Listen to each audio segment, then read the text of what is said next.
اور اس کے بعد ایک اور بات جناب صدر، آپ نے کہا کہ بسنت منانے سے کچھ نہیں ہوتا، اسلام تفریح سے ہرگز منع نہیں کرتا بلکہ صحت مند تفریح کی حوصلہ افزائی کرتا ہے، مگر خدارا محروموں لاچاروں کی آرزوؤں کے مزار پر دھما چوکڑی نہ مچائی جائے۔ دیکھیں اسلام یہ کہتا ہے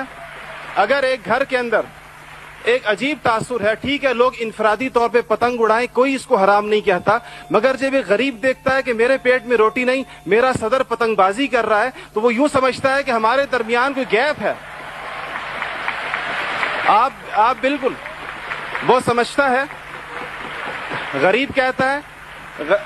کہتا ہے کہ میں غریب دیکھتا ہے، غریب آپ کو اس کے احساسات کا بالکل اس طرح لگتا ہے ایک گھر کے اندر میت پڑی ہو اور آپ دوسرے گھر کے اندر ڈرم بجائیں کہ میں تو آزاد ہوں، غم تو تمہارا ہے میرا نہیں ہے، تو اس کو کوئی بھی اس کی اجازت نہیں دے گا، کوئی بھی مذہب کہے گا کہ نہیں، اس کا احساس کیجئے، اس کے اشک شوئی کریں، اس کو سینے سے لگائیے۔ اس کے علاوہ جناب صدر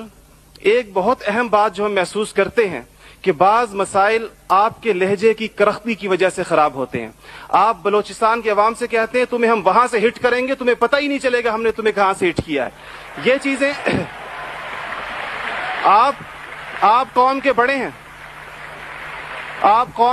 ہیں، آپ کو بالکل قوم سے اس انداز میں گفتگو کرنی چاہیے جس طرح آپ اپنے بیٹے بلال سے گفتگو کرتے ہیں۔ آپ کو